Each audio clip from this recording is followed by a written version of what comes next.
না।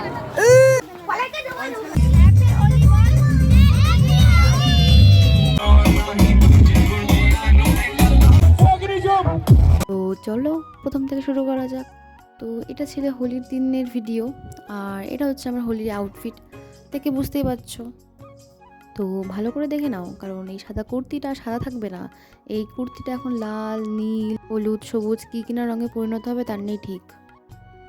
সেদিন আমরা চলে গেছিলাম ফুলিয়া শিক্ষানিকেতনের মাঠে, কারণ শিক্ষানিকেতনের মাঠে খুব ভালো করে বড় করে দোল উৎসব পালন করা হয়।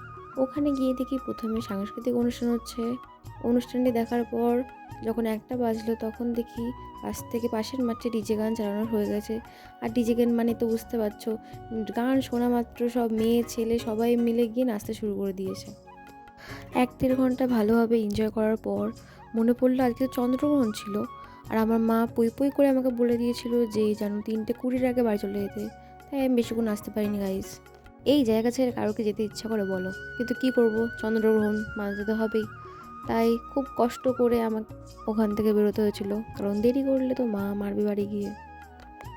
বাড়ি এসে স্নান করার পর আমার তাও ভালো লাগছিল না, কারণ আমার মন পড়েছিল ওই নাচ গানের ওখানেই, আমার একদম ভালো লাগছিল না। তার উপর আবার সেদিন ছিল চন্দ্রগ্রহণ, তো 6:48 আগে কিচ্ছু খাওয়া যাবে না, ওর জন্য আমি তখন ঘুমিয়ে পড়েছিলাম। ঘুম থেকে উঠে তখন বাজে 7টা, উঠেই দেখি আমাদের ক্লাবে হচ্ছে গোপাল পুজো হয়েছিল, ওখানে আমার কাকা 2টো বোন মিলে নাচ করছে। বেশ ভালোই লাগলো, মুডটা আরও ফ্রেশ হয়ে গেল। তো সকলকে জানাই টাটা।